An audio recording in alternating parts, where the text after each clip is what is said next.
Good morning friend, मैं सुप्रिया स्वागत करती हूँ आपका डिकोड एग्जाम में। फ्रेंड, आज डेली करंट अफेयर्स की क्लास में हम डिस्कस करेंगे 9 जनवरी से संबंधित जितने भी न्यूज़ हैं, जितने भी इवेंट्स हैं, हम उन्हें एक एक करके देखेंगे।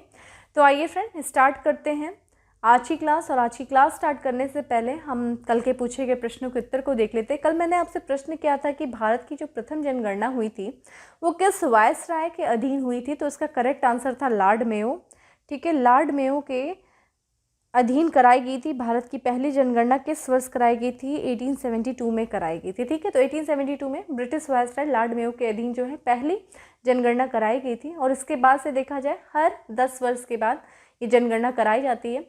हालांकि जो भारत की अगर हम संपूर्ण जनगणना की बात करें तो वो हुई थी 1881 में। ठीक है, ये था करेक्ट आंसर। बहुत से लोगों ने आंसर किया, बहुत अच्छा लगता है। आप लोग ऐसे कमेंट करते रहिए और भी थोड़ा कमेंट को बढ़ाइए फ्रेंड, काफ़ी ज़्यादा इंपॉर्टेंट होता है हम लोग के लिए, खासकर मेरे लिए तो बहुत बड़ा ये मोटिवेशन फैक्टर होता है जब ज़्यादा से ज़्यादा मुझे लाइक्स मिलते हैं और आप लोग के कमेंट्स मिलते हैं, आप लोग के सपोर्ट मिलते हैं, तो और एक अलग ही वो रहता है, एक मोटिवेशन रहता है। तो आप लोग से यही है कि उम्मीद है कि आप लोग वीडियो को शेयर करते रहिए। ठीक है, बाकी आते हैं हम आज की क्लास पे। और हमारी क्लास में सबसे पहला जो प्रश्न है आज का वो है कि भारतीय रिजर्व बैंक द्वारा किस बैंक को अनुसूचित बैंक का दर्जा प्रदान किया गया है? एयरटेल पेमेंट बैंक को, पेटीएम को, गूगल को या फिर फ़ोनपे को। तो ये देखा जाए अभी हाल ही में भारतीय रिजर्व बैंक के द्वारा एयरटेल पेमेंट बैंक को अनुसूचित बैंक का जो है वो दर्जा प्रदान किया गया है, शेड्यूल्ड बैंक का दर्जा प्रदान किया गया है भारतीय रिजर्व बैंक के द्वारा। किसे? एयरटेल पेमेंट बैंक को। फ्रेंड, जैसा कि आप जानते हैं भारत की जो बैंकिंग सेक्टर्स हैं, ठीक है, उसको हम मुख्य रूप से दो भागों में, दो समूह में विभाजित कर सकते हैं। एक आपका तो शेड्यूल बैंक है, एक नॉन शेड्यूल बैंक, जिसे हिंदी में हम क्या कहते हैं? गैर अनुसूचित बैंक। चूँकि एयरटेल को जो है वो एयरटेल पेमेंट्स बैंक को क्या किया गया है? आरबीआई के द्वारा अनुसूचित बैंक में शामिल किया गया है। तो ये देखिए, आरबीआई जिन बैंकों को जो है आरबीआई एक्ट 1934 के शेड्यूल 2 में जो शामिल करती है आरबीआई, उन्हीं को क्या कहा जाता है? अनुसूचित बैंक कहा जाता है। ठीक है, और आरबीआई जो है इस अनुसूची में ध्यान रखिएगा केवल उन बैंकों को ही शामिल करती है जो इस अधिनियम के, किस अधिनियम के? आरबीआई एक्ट 1934 के अधिनियम की एक धारा है जिसका नाम है 42(6) का। ठीक है, इस धारा के तहत कुछ मानदंड दिए हुए, उन मानदंडों को जो अक्षर से पालन करता है उन्हीं बैंकों को आरबीआई के द्वारा अनुसूचित बैंक की श्रेणी में रखा जाता है। ठीक है, इसमें कुछ शर्तें भी होती हैं, जैसे कि पेडअप कैपिटल हो गया, बैंक का रिजर्व जो हो गया वो कुल जो है मूल्यों का 5 लाख से कम नहीं होना चाहिए।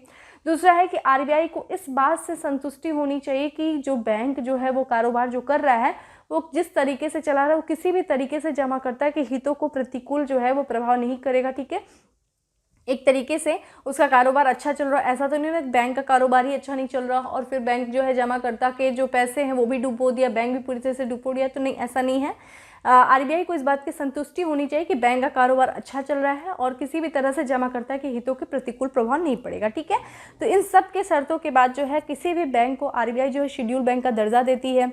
जब आरबीआई किसी बैंक को शेड्यूल बैंक का दर्जा दे देती है तो उनको कुछ सहूलियत मिलती है, जैसे कि जब अनुसूचित बैंक का दर्जा मिलने के पश्चात अब एयरटेल पेमेंट बैंक जो है वो सरकार के द्वारा जो जारी अनुरोध प्रस्ताव यानी कि रिक्वेस्ट फॉर प्रपोजल और प्राथमिक नीलामियों में भी भाग ले सकता है। केंद्र राज्य सरकार दोनों के कारोबार में भी वो शामिल हो सकता है। और इसी के साथ साथ देखा जाए जो आरबीआई के द्वारा कुछ नियम का पालन करना पड़ता है, उन नियमों का भी पालन अब कर सकते हैं। आरबीआई के द्वारा जो है अब इसको आरबीआई से बैंक रेट पर भी लोन प्राप्त हो सकता है। और इतना ही नहीं, क्लियरिंग हाउस भी ये जो बैंक होगा, जो शेड्यूल बैंक होगा, वो खुद ही क्लियरिंग हाउस सदस्यता भी प्राप्त कर लेता है।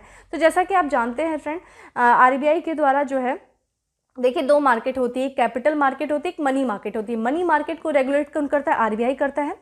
और कैपिटल मार्केट को रेगुलेट कौन करता है? ये करता है सेबी करता है। ठीक है, मनी मार्केट के द्वारा, ठीक है, मनी मार्केट को रेगुलेट करने के लिए आरबीआई कुछ टूल्स का इस्तेमाल करती है जिसे हम मॉनिटरी टूल्स कहते हैं। ये आप लोगों ने इकोनॉमिक्स से पढ़ा होगा। इन सबों का ध्येय क्या होता है, मतलब एक तरीके से लक्ष्य क्या होता है? इन्फ्लेशन को नियंत्रित करना। तो आरबीआई जो है, रिजर्व बैंक ऑफ इंडिया जो है वो मॉनिटरी टूल्स के द्वारा इन्फ्लेशन को नियंत्रित करती है। और ये टूल्स क्या होते हैं? जैसे कि रिवर्स रेट होता है, ठीक है, रेपो रेट होता है, रिवर्स रेपो रेट होता है, फिर रेपो रेट होता है, फिर कैश रिजर्व होता है, एसएलआर होता है, उसमें बैंक रेट भी होता है।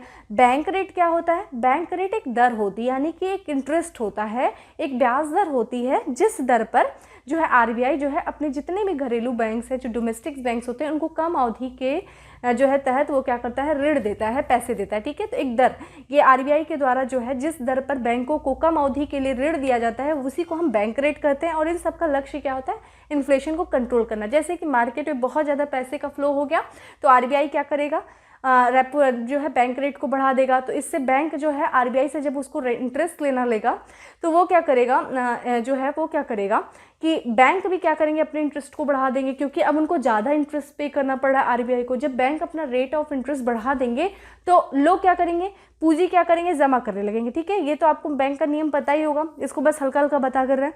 पूंजी जमा करने लगेंगे तो बैंक के पास ज़्यादा पैसे आ जाएंगे, ठीक है। तो इससे क्या होगा, मार्केट से पैसे का क्या हो जाता है, शक हो जाता है, यानी कि मार्केट से पैसे को सोख लिया गया। तो इन्हीं सब माध्यमों से जो है आरबीआई जो है वो मॉनिटरी जो है इन्फ्लेशन को कंट्रोल करती है। इसी तरह क्लियरिंग हाउस की अगर बात करें तो क्लियरिंग हाउस भी एक तरीके से एक संस्था होती है, ठीक है। ये संस्था क्या करती है कि ये जो किसी भी खास जगह में जो बैंक के जो चेक होते हैं उन चेकों में भुगतान होने वाली जो आपसी लेन देन का निपटारा जो है इसी क्लियरिंग हाउस में किया जाता है। जैसे कि नाम से पता चल रहा है क्लियरिंग हाउस, यानी कि क्लियर कर देना, किसको, जो बैंकों का जो चेक होता है ना, जो चेक से भुगतान किया जाता है उसको क्लियर कर देना। यानी कि दो बैंकों के बीच में जो चेक का निपटारा किया जाता है वो क्लियरिंग हाउस में किया जाता है। यहाँ पे क्लियरिंग हाउस था फ्रेंड, ठीक है, स्पेलिंग गलत लिखी है। अब इसी के साथ साथ जो बैंक यहाँ पे देखा जाए जो है एयरटेल पेमेंट बैंक है वो बहुत तेज़ी से विकास कर रहा है, बहुत तेज़ी से। तो यहाँ पे देखा जाए एयरटेल पेमेंट बैंक की बात करें तो 115 मिलियन उपयोगकर्ताओं के आधार के साथ ये देश में सबसे तेज़ी से बढ़ते डिजिटल मार्केट में से एक है। तो इन सब के आधार पे जो है आरबीआई ने जो है किसको, माफ़ करिएगा, एयरटेल पेमेंट्स बैंक को शेड्यूल बैंक के तहत जो है वो रखा है, ठीक है। ये आपको समझ में आ गया होगा। अब आते हैं नेक्स्ट पे की, निम्न में से किसने अंक ज्योतिषी पर पहला गिनीज वर्ल्ड रिकॉर्ड हासिल किया, ठीक है। तो पहली बार जो है अंक ज्योतिषी पर पहला गिनीज वर्ल्ड रिकॉर्ड दिया गया है, वो किसे दिया गया है, आचार्य बालकृष्ण, जेसी चौधरी, आचार्य कृष्ण, देवभूति राजन। करेक्ट आंसर इज बी है, ठीक है। जेसी चौधरी को जो है पहला गिनीज वर्ल्ड रिकॉर्ड जो है वो दिया गया है। और अंक गणित जैसा कि आप जानते हैं, ये जो आप देख रहे हैं अंक दिए हैं, 9 अंक दिए हैं, तो 9 ग्रहों के हिसाब से, ऐसा 9 ग्रह वर्तमान में तो नहीं है, तो ये क्या कहते हैं कि ये जो अंकों के जो रहस्यों की बारीकी से अध्ययन करके जो भविष्य को प्रकाश में किया जाता है, अंकों का जो इस अंकों का अध्ययन किया जाता है और इसके द्वारा आपका भविष्य बताया जाता है, ठीक है। तो भविष्य को प्रकाश में जो किया जाता है उसी को हम क्या कहते हैं, अंक ज्योतिष कहते हैं, ठीक है। और ये जो अंक होते हैं, जो नंबर्स दिए होते हैं ना, ये ग्रहों का प्रतिनिधित्व करते हैं। जो हमारे ब्रह्मांड में जो ग्रह है ना उन्हीं का ये प्रतिनिधित्व करते हैं। और इसके लिए देखा जाए पहली बार जो है वो अंक ज्योतिषी के लिए पहला जो गिनीज वर्ल्ड रिकॉर्ड हासिल किया है इन्होंने जेसी चौधरी ने किया है। तो अंक ज्योतिषी में पहली बार जो है गिनीज वर्ल्ड रिकॉर्ड, और साथ ही साथ 2022 का जो पहला वर्ल्ड रिकॉर्ड ये हासिल किया है किसने, भारत के अंक शास्त्री हैं जिनका नाम है जेसी चौधरी। और इन्होंने ये उपलब्धि जो हासिल की है वो इन्होंने करीब 6000 प्रतिभागियों को प्राचीन विज्ञान के बारे में शिक्षित करके ये जो है इन्होंने ये उपलब्धि हासिल किया है। और ये जो प्रतिभागी थे, जो पार्टिसिपेंट्स थे, उनमें देखा जाए अमेरिका के थे, ब्रिटेन के थे, मध्य एशिया के थे, साथ ही साथ भारत के शामिल थे।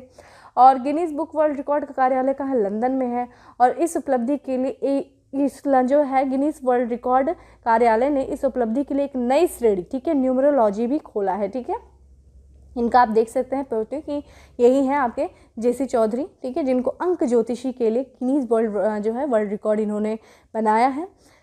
अब आते हैं अगले प्रश्न में कि 2 दिवसीय अंतर्राष्ट्रीय शिक्षा सम्मेलन का आयोजन निम्न में से कहाँ किया गया, हैदराबाद, भोपाल, विशाखापत्तनम या फिर Ahmedabad. Correct answer is D है, ठीक है। ये द्विदिवसीय सम्मेलन था, अंतर्राष्ट्रीय शिक्षा सम्मेलन, जिसका आयोजन किया गया अहमदाबाद, गुजरात के अहमदाबाद। तो ये अकादमिक संस्थाओं का था ये द्विदिवसीय अंतर्राष्ट्रीय शिक्षा सम्मेलन, और इसका आयोजन किया गया है जो अहमदाबाद शहर है गुजरात का, वहाँ पे किया गया है। चूँकि जानते हैं वहाँ पे एक वाइब्रेंट गुजरात ग्लोबल समिट था, और जो वाइब्रेंट गुजरात ग्लोबल समिट का जो है 10वां संस्करण का आयोजन हो रहा था, और इसी दौरान जो है अंतर्राष्ट्रीय शिक्षा सम्मेलन का भी आयोजन किया गया। और इस सम्मेलन को जो है, ये सम्मेलन किस पर जो था केंद्रित था, ये जो राष्ट्रीय शिक्षा नीति जो आई थी 2020 की, उस पर जो है ये केंद्रित था। और इस सम्मेलन के द्वारा, जो कि इस सम्मेलन का आयोजन कहाँ किया गया था, अहमदाबाद में जो है साइंस सिटी में आयोजन किया जा रहा था। और इस सम्मेलन का उद्देश्य जो है नेशनल एजुकेशन पॉलिसी 2020 के बारे में लोगों को विस्तृत जानकारी देना, और इस विस्तृत जानकारी के जरिए जो स्टूडेंट्स हैं, जो एकेडमिक हैं और जो उद्योग हैं, उद्योगों के संबंधों को और मजबूत करने का मार्ग प्रशस्त करना, यही उद्देश्य था। तो ध्यान रखिएगा, दो दिनों का जो अंतर्राष्ट्रीय शिक्षा सम्मेलन हुआ है वो अहमदाबाद में हुआ है। ठीक है, आगे बढ़ते हैं। नेक्स्ट है कि chief of defence staff helicopter दुर्घटना की विस्तृत जांच रिपोर्ट किसके नेतृत्व में तैयार की गई है? विवेक चौधरी, जितेंद्र चौधरी, माफ करिएगा, विवेक सिंह, जितेंद्र चौधरी, प्रताप सिंह या फिर मानवेंद्र सिंह। करेक्ट आंसर इस डी है। ठीक है, मानवेंद्र सिंह की जो है नेतृत्व में तैयार किया गया है ये इस जांच रिपोर्ट को। और जैसा कि आप जानते हैं 8 दिसंबर का दिन बहुत ही दुख वाला दिन रहा था। भारत ने बहुत मतलब कहते हैं ना, भारत जो है अपने पहले डिफेंस देखा जाए CDS को खो दिया। तो इस दिन जो है प्लेन क्रैश में आप जानते हैं इस हादसे में देश के जो पहले CDS जनरल बिपिन रावत समेत 13 जो है अधिकारियों की मौत हो गई थी। और ये जो हुआ था, ये घटना जो हुई थी वो तमिलनाडु के किस क्षेत्र में हुई थी? कुन्नूर के क्षेत्र में हुई थी, कुन्नूर के समीप में हुआ था। और ये जो हादसा हुआ था, इस हादसे की जांच के लिए जो तीनों सेना हैं, उन तीनों सेना की एक संयुक्त समिति ने पूरी इसको जांच किया। और इस समिति ने जो है अपनी रिपोर्ट को रक्षा मंत्री के पास सौंप दी। और जिस रिपोर्ट में जो हादसे को लेकर के कई महत्वपूर्ण तथ्य जो हैं, कई सिफारिशें शामिल हैं। और इस हादसे में ये भी है, हादसे का संबंधित कारण को भी इस रिपोर्ट में बताया गया है, विस्तार से बताया गया है। तो यही चीज़ था। और इसकी जो है रिपोर्ट का जो नेतृत्व किया है इस जांच रिपोर्ट का, उन्होंने किया है, मानवेंद्र सिंह ने किया है। तो ये एयर मार्शल है मानवेंद्र सिंह ने, और सेना और नौसेना के 2 ब्रिगेडियर रैंक के अधिकारियों की देखरेख में chief of defence staff helicopter crash की विस्तृत रिपोर्ट तैयार की गई है। इस हादसे की छानबीन करके विस्तृत रिपोर्ट तैयार की गई है, जिसमें ब्लैक बॉक्स से प्राप्त आंकड़ों का गहन विश्लेषण किया गया। ठीक है, तो ये चीज़ था। आप मुझे कमेंट बॉक्स में ये बताइए कि जो प्लेन क्रैश हुई थी, जो हेलीकॉप्टर हुआ था क्रैश, वो हेलीकॉप्टर किस देश में निर्मित था, उसका नाम क्या है? ठीक है, जिसमें जो है जो ये हादसा हुआ था, पहले CDS बिपिन रावत समेत जो 13 जो सैन्य अधिकारियों की मौत हुई थी, वो किस हेलीकॉप्टर क्रैश से हुई थी, उसका नाम बताइएगा, और किस देश में वो निर्मित था। अगला है हमारा कि केंद्र सरकार ने आर्थिक रूप से कमजोर के लिए मौजूदा सालाना पारिवारिक आय को कितने लाख रखने की सिफारिश को मान लिया है? 5 लाख या इससे ज़्यादा, 8 लाख या इससे कम, 10 लाख या इससे कम, या फिर 7 लाख या इससे कम।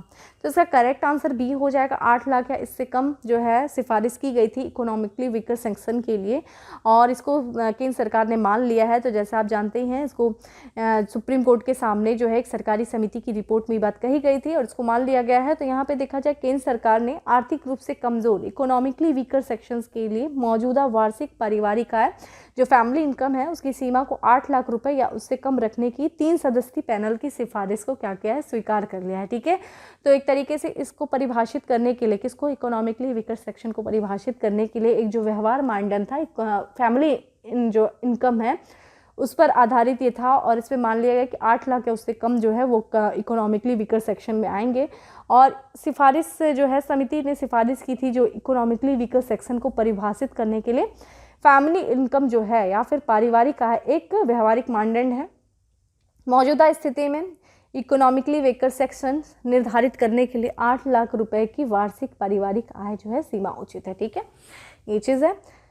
आते हैं नेक्स्ट पे कि जीएसटी परिषद ने किस उत्पाद पर जीएसटी दर में वृद्धि को स्थगित करने का निर्णय लिया है? पेट्रोल, कोयला, कपड़ा या फिर स्टील। करेक्ट आंसर इज, ठीक है, ये जो कपड़ा है टेक्सटाइल सेक्टर्स है। तो यहाँ देखा जाए अभी हाल ही में जीएसटी परिषद की मीटिंग भी हुई थी और अध्यक्षता हमारे वित्त मंत्री निर्मला सीतारमण के द्वारा किया गया था। और इस मीटिंग के दौरान जितने भी विचार ये था कि यहाँ पे कपड़े का जो जीएसटी उसको बढ़ा दिया जाएगा। जैसा कि आप जानते हैं फिलहाल जो जीएसटी की स्लैब जो है वो 4 है, आपको पता होगा। एक 5% है, दूसरा 12% है और तीसरा 18% और चौथा क्या है 28% है।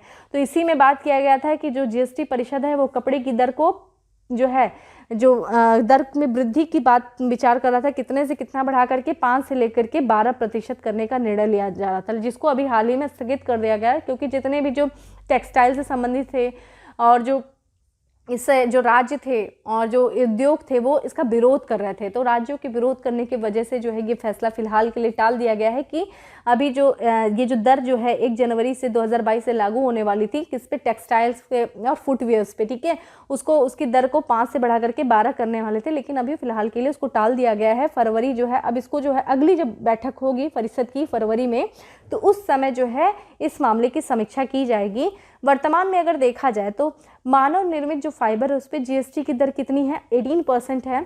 और देखा जाए वहीं पे AAF या जो यार्न है उस पर कितनी है, ये 12% की दर है। और जीएसटी काउंसिल की जो 46वीं जो बैठक है उसमें निर्णय लिया गया कि 1 जनवरी से जो सभी फुटवियर हैं उस पर क्या होगा, 12% का क्या लगेगा, टैक्स लगेगा, जीएसटी लगेगा। इसको भी फिलहाल के लिए टाल दिया गया है। तो ये चीज़ ध्यान रखिएगा, विरोध की वजह से, राज्यों के विरोध की वजह से फिलहाल तो टाल दिया गया। फरवरी में देखते हैं क्या होगा। अगला है हमारा, किस राज्य सरकार ने गरीबों के स्वामित्व वाले 2 पहिए वाहनों के लिए पेट्रोल और डीजल की कीमत पर 25 रुपये प्रति लीटर की कटौती की है? झारखंड, गुजरात, मध्य प्रदेश, उत्तर प्रदेश। तो इसका करेक्ट आंसर हो जाएगा ए हो जाएगा, झारखंड सरकार के द्वारा किया गया है। तो झारखंड की बात करें, झारखंड जिसके मुख्यमंत्री कौन है, हेमंत सोरेन हैं, उन्होंने क्या गरीबों के स्वामित्व वाले जितने भी 2 पहिए वाहन हैं उन 2 पहिए वाहनों के लिए जो पेट्रोल और डीजल की कीमतों को कितने प्रति रुपये जो है 25 प्रति लीटर जो है वो रियायत करने की घोषणा किया है। तो यहाँ पे देखा जाए जो झारखंड जो है वहाँ की सरकार के द्वारा जो आम लोग हैं, आम लोगों जैसा कि पेट्रोल की बढ़ती कीमत है उसमें राहत देने के लिए आम लोगों के लिए ये फैसला लिया है। और इसमें देखा जाए इसका फ़ायदा जो हमें दिख रहा है 2 पहिए यानी कि जो मोटरसाइकिल होंगे और स्कूटर्स वाले होंगे, जो स्कूटर सवार होंगे उनको फ़ायदा मिलेगा। और ये जो दर है फ्रेंड इसके तहत देखा जाए, माफ़ करिएगा, इसमें देखा जाए तो एक महीने में से 10 लीटर पेट्रोल पे ये रियायत दी जाएगी।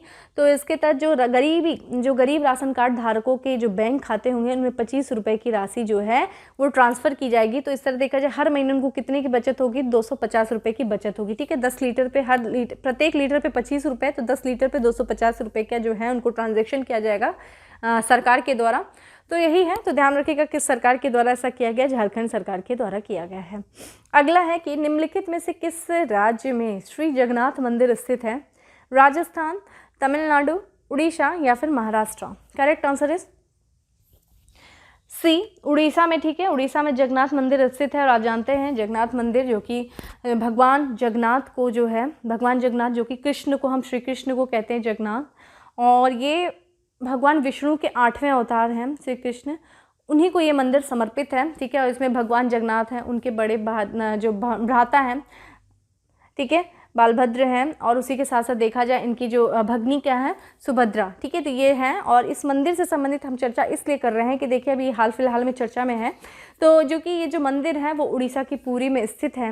और अभी हाल में देखा जाए एक ऐतिहासिक निर्णय लिया गया है किसके द्वारा, जो उड़ीसा राज्य के जो मंत्रिमंडल है उन्होंने एक निर्णय लिया है। क्या निर्णय लिया है कि 1954 का अधिनियम है श्री जगन्नाथ मंदिर अधिनियम, उसमें संशोधन करने का निर्णय लिया है, उसको मंजूरी दे दिया है कि उसको संशोधन किया जाएगा। अब इसी के साथ साथ और भी कुछ है कि जो सरकारी अधिकारी होंगे उन सरकारी अधिकारियों को पूरी जगन्नाथ मंदिर संचालन कमेटी के अधीन जो भी ज़मीनें हैं, जो भी अचल संपत्ति है, अचल संपत्ति जो कि मूवेबल नहीं होती है, जिसको चलाने यानी कि जो अचल है, जैसे कि आपकी बिल्डिंग हो गई, ज़मीन हो गई, ये सब अचल संपत्ति है। तो जितने भी ज़मीनें हो गई या फिर अन्य जो अचल संपत्ति है उनको बेचने और लीज पर देने का अधिकार मिल गया है। किसको मिल गया है? जो सरकारी अधिकारी हैं। और जो पूरी जगन्नाथ संचालन कमेटी के अधीन जितनी भी ज़मीनें होंगी, जितनी भी अचल संपत्तियां होंगी, उनको लीज पे देने का और बेचने का अधिकार जो है सरकारी अधिकारियों को मिल गया है। अगर हम बात करें 1954 के जगन्नाथ मंदिर अधिनियम, तो उसमें क्या बातें की गई थी? इससे पूर्व जो श्री जगन्नाथ मंदिर अधिनियम 1954 की धारा 16(2) के मुताबिक क्या था कि जो श्री जगन्नाथ मंदिर की जो अचल संपत्ति को बेचने, लीज पर देने या फिर गिरवी रखते समय मालिकाना हक हस्तांतरण के लिए सरकार से अनुमोदन की आवश्यकता पहले रहती थी। सरकार से अनुमोदन की आवश्यकता थी, अब इसको हटा दिया गया। कुछ अगर हम जगन्नाथ मंदिर से संबंधित कुछ इतिहास देखें तो 1806 की बात है, इस समय अंग्रेजों का शासन था भारत पे। तो तत्कालीन जो ब्रिटिश सरकार थी उसने एक जगन्नाथ मंदिर के प्रबंधन के लिए नियम जारी किया, और जो उपनिवेशिक शासक थे वो जगन्नाथ मंदिर को क्या कहते थे? जगन्नाथ टेम्पल कहते थे, ठीक है। और ये जो नियम जो बनाया गया था, इस नियम के तहत जो मंदिर में जितने भी जो तीर्थयात्री आते थे, जो दर्शन करने के लिए आते थे, उनसे अपेक्षा की जाती थी करों का भुगतान करने के लिए, ठीक है। तो एक तरीके से सोर्स ऑफ इनकम इन्होंने बना रखा था कि जो लोग दर्शन करने आ रहे हैं, जो तीर्थयात्री, वो क्या करें, करों का भुगतान करें। और इसी के साथ साथ जो मंदिर का जो वरिष्ठ पुजारी होता था, उसकी नियुक्ति का काम भी किसको सौंपा गया था, ये भी ब्रिटिश सरकार को सौंपा गया था। और मंदिर का बाद में देखा जाए तो, कुछ समय बाद देखा जाए तो, मंदिर के प्रबंधन की जो शक्तियां थीं वो 3 वर्ष के बाद वहाँ के गोरधा के राजा थे उनको सौंप दी गई। लेकिन फिर भी जो औपनिवेशिक सरकार थी उनका नियंत्रण जो था फिर भी बना हुआ था। भारत आज़ाद हो गया 1947 में। उसके बाद जो है एक अधिनियम आया, जगन्नाथ मंदिर अधिनियम 1952 को पेश किया गया, जो कि वर्ष 1954 में लागू हुआ, जिसके बारे में अभी हम लोगों ने पढ़ा। और अब हाल फिलहाल में वहाँ के राज्य के मंत्रिमंडल के द्वारा जो है इसको संशोधित करने का जो है मंजूरी दे दिया गया है, ठीक है। ये था, इसीलिए चर्चा में था, तो ध्यान रख लेगा। अब आते हैं हम अपने अगले प्रश्न पे, और हमारा अगला प्रश्न है कि हाल में चीन ने अरुणाचल प्रदेश के 15 स्थानों के नामों का कथित तौर पर मानकीकरण किया है। चीन अरुणाचल प्रदेश के क्षेत्र को किस नाम से दावा करता है? जांगना, यांगचून, ताइवान या फिर Dalian? Correct answer is a है, ठीक है। जांगनान के नाम से जो है अरुणाचल प्रदेश के क्षेत्र को दावा करता है, चीन के द्वारा किया जाता है। अगर हम देखें, जो चीन जो है अरुणाचल प्रदेश के क्षेत्र को किस नाम से दावा करता है? जांगनान। ध्यान रखिएगा, बहुत इंपॉर्टेंट नाम है, ठीक है। अभी कुछ दिन पहले ही देखा होगा, चीन ने जो है भारतीय राज्य जो है अरुणाचल प्रदेश के 15 और स्थानों के लिए चीनी अक्षरों, तिब्बती और रोमन वर्णमाला के नामों की घोषणा की है। और चीन जो है अरुणाचल प्रदेश को क्या कहता है? अरुणाचल प्रदेश को कहता है ये जो दक्षिण तिब्बत का हिस्सा है, और इसी के कारण वो अरुणाचल प्रदेश पे अपना दावा जो है वो ठोकता रहता है।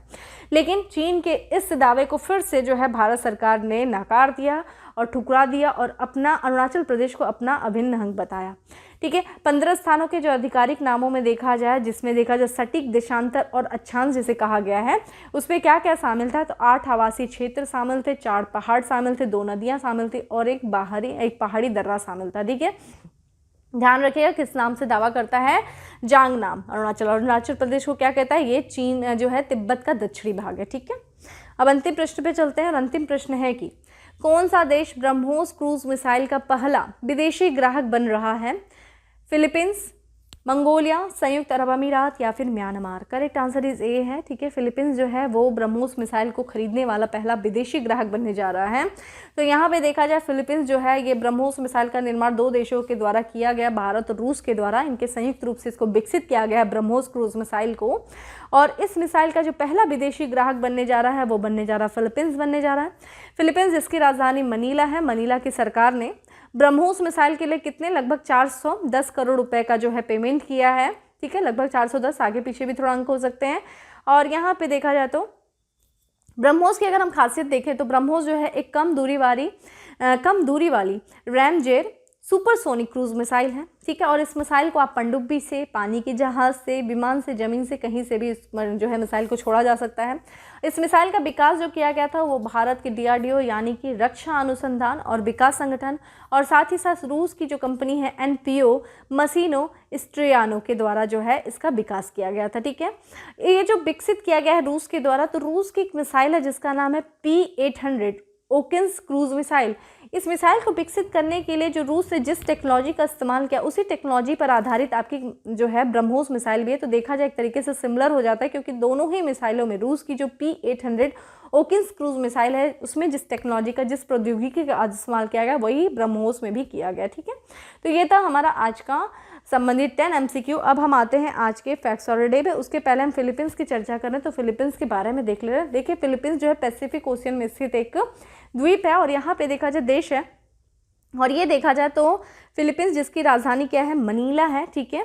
और ये देखा जाए इसके जो है पूर्व में देखिए फिलीपींस सी है, और इसके पश्चिम में देखिए साउथ चाइना सी है, और यहाँ पे सिल्वेसी सी है, और यहाँ पे आप देखेंगे पैसिफिक ओशियन का ये भाग है, ठीक है। इसके पड़ोस में देखा जाए तो यहाँ मलेशिया आपको दिख रहा है, फिर इंडोनेशिया दिख रहा है, ऊपर देखें ताइवान दिख रहा है, और यहाँ वियतनाम दिख रहा है, ऊपर से चाइना और फिलीपींस का आए दिन जो है यहाँ पे छोटे छोटे द्वीप हैं जिनको लेकर के इन दोनों ही देशों के बीच लगातार संघर्ष होता रहता है। और कहीं ना कहीं फिलीपींस की जो योजना है वो अपने आप को डिफेंस रूप से मजबूत करना, ताकि चीन के जो आक्रामक रवैया है उसको किसी भी तरीके से कंट्रोल नियंत्रित किया जा सके। ठीक है, तो लगातार अपनी सैन्य शक्ति को मजबूत करने के प्रयास में है फिलीपींस, जिसमें जो है इसी प्रयास के तहत उसने जो है ब्रह्मोस मिसाइल को जो वो खरीदने जा रहा है। ठीक है, तो ये था आज का हमारा 10 MCQ। अब आते हैं हम अपने फैक्ट्स ऑफ द डे पे। फैक्ट्स ऑफ द डे में पहला फैक्ट्स है कि एलन मस्क की कंपनी स्टारलिंक इंडिया के प्रमुख थे जिन्होंने अपने पद से भी हाल में इस्तीफा दे दिया। उनका नाम था संजय भार्गव। संजय भार्गव ने जो है उन्होंने इस्तीफा दे दिया, और ये जो है एलन मस्क की जो स्टारलिंक कंपनी है वो स्टारलिंक इंडिया के ये प्रमुख थे। पुस्तक है जिसका नाम है ममता बियॉन्ड 2021। उस पुस्तक के लेखक कौन है? जयंत घोषाल जो है उस पुस्तक के लेखक हैं। नेक्स्ट है क्राइसिस फॉर बिजनेस कंटिन्यूटी के तहत सर्वश्रेष्ठ ऑटोमेशन के लिए UiPath ऑटोमेशन एक्सीलेंट अवार्ड 2021 प्रदान किया या फिर जीता किसने? साउथ इंडियन बैंक ने। अगला है हमारा बैंक ऑफ बड़ौदा ने अपना ब्रांड एंडोसर किसको घोषित किया है? तो ये किया है, ये क्रिकेटर हैं शेफाली वर्मा। ठीक है, तो शेफाली वर्मा को ब्रांड एंडोसर्स घोषित किया है बैंक ऑफ बड़ौदा ने। 2022 का जो GST शिखर सम्मेलन होगा कहाँ पे होगा? इसकी मेजबानी कौन कर रहा है? जर्मनी कर रहा है। ठीक है, GST माफ़ करिएगा G7 शिखर सम्मेलन की। ठीक है, तो 2022 का G शिखर सम्मेलन जो होगा, G7 शिखर सम्मेलन, उसकी मेजबानी जर्मनी करेगा। खेलो इंडिया गेम्स 2023 का आयोजन किया जाएगा। कहाँ पे किया जाएगा? मध्य प्रदेश में किया जाएगा। वहीं नेक्स्ट है कि हाल ही में अपने कर्मियों के सूचनाओं को लीक होने से रोकने के लिए फेसबुक, टिकटॉक, ट्रू कॉलर सहित 89 ऐप्स को बैन लगा दिया। किसने लगा? भारतीय सेना ने जो है वो बैन लगा दिया है कि अब वहाँ पे भारतीय सेना के तहत जो कर्मी नियुक्त हैं, जो कार्य कर रहे हैं, वो क्या है, वो ना फेसबुक का इस्तेमाल कर सकते, ना टिकटॉक का, ना ट्रू कॉलर का, और भी कई ऐप्स हैं जिनका वो इस्तेमाल नहीं कर सकते। ई गवर्नेंस पर 24वें सम्मेलन का उद्घाटन किया। किसने किया? डॉक्टर जितेंद्र सिंह ने किया। सम्मेलन का विषय क्या है? ये है इंडिया, ठीक है, डिजिटल गवर्नेंस इन अ पोस्ट पैंडेमिक वर्ल्ड। नेक्स्ट है असम राइफल्स उत्तर के 20वें महानिरीक्षक के रूप में पदभार ग्रहण किया। किसने किया है? मेजर जनरल विकास लखेरा जो है, इन्होंने ये 20वें महानिरीक्षक बने हैं। किसके बने हैं? ये असम राइफल्स के बने। ठीक है, महानिरीक्षक के पद पे इन्होंने नियुक्त किया गया है मेजर जनरल विकास लखेरा को। पावर एंड एनर्जी श्रेणी के स्कॉच रजत पुरस्कार जीता। किसने जीता? दिल्ली विद्युत नियामक आयोग ने जीता है। ठीक है, तो ये हमारे 10 फैक्ट्स थे। अब आ जाते हैं हम उत्तर प्रदेश स्पेशल पे, जिसमें सबसे पहला है कि उत्तर प्रदेश का नया मुख्य सचिव बनाए जाने का फैसला लिया है। फैसला लिया गया? किससे बनाया गया है? ये दुर्गा शंकर मिश्रा को जो है उत्तर प्रदेश का नया मुख्य सचिव बनाया गया है। उत्तर प्रदेश में अटल बिहारी वाजपेयी की स्मृति में राष्ट्रीय प्रेरणा स्थल बनाया गया। कहाँ पे बनाया जाएगा? ये बनाया जाएगा लखनऊ में बनाया जाएगा। नेक्स्ट है मुख्यमंत्री सक्षम सुरक्षा योजना की घोषणा की गई। किसके द्वारा? उत्तर प्रदेश सरकार के द्वारा की गई है। वहीं अगर हम बात करें कि उत्तर प्रदेश सरकार द्वारा परिवहन निगम का अध्यक्ष बनाया गया। किसे बनाया गया? राजेंद्र कुमार तिवारी को बनाया गया। ठीक है, परिवहन निगम का अध्यक्ष। अगला है दुनिया के सबसे पुराना मेगास्कोपिक जीवाश्म जो कि उत्तर प्रदेश के जिले में मिला। कहाँ से मिला? उत्तर प्रदेश जिले के चौपन तहसील के बारी गांव से मिला है। ठीक है, ये दुनिया का सबसे पुराना मेगास्कोपिक जीवाश्म था। तो इस तरीके से था आज का हमारा करंट अफेयर्स। अब हम आ जाते हैं क्वेश्चन ऑफ द डे में कि अंतिम राष्ट्रीय शिक्षा नीति किस वर्ष बनाई गई थी और वर्तमान शिक्षा नीति किसकी अध्यक्षता वाली समिति की रिपोर्ट पर आधारित है। ठीक है, जो वर्तमान शिक्षा नीति है, न्यू जो एजुकेशन पॉलिसी 2020 है, वो किस समिति की रिपोर्ट पर आधारित है, और जो इसके पहले जो राष्ट्रीय शिक्षा नीति थी वो किस वर्ष बनाई गई थी। तो इसका आंसर करिएगा। तो इस तरीके से था आज का हमारा current affairs friend. Daily current affairs की PDF जो है वो आपको टेलीग्राम ग्रुप पे मिल जाएगी, जिसका लिंक आपको डिस्क्रिप्शन बॉक्स में दिया हुआ है। बाकी सेशन अच्छा लगा हो तो लाइक करना नहीं भूलें, ज़्यादा से ज़्यादा लोगों को शेयर करें, और चैनल पर पहली बार आए हैं तो सब्सक्राइब करना नहीं भूलें। फिर मिलते हैं नेक्स्ट सेशन में, तब तक के लिए bye, have a good day, stay safe and stay happy.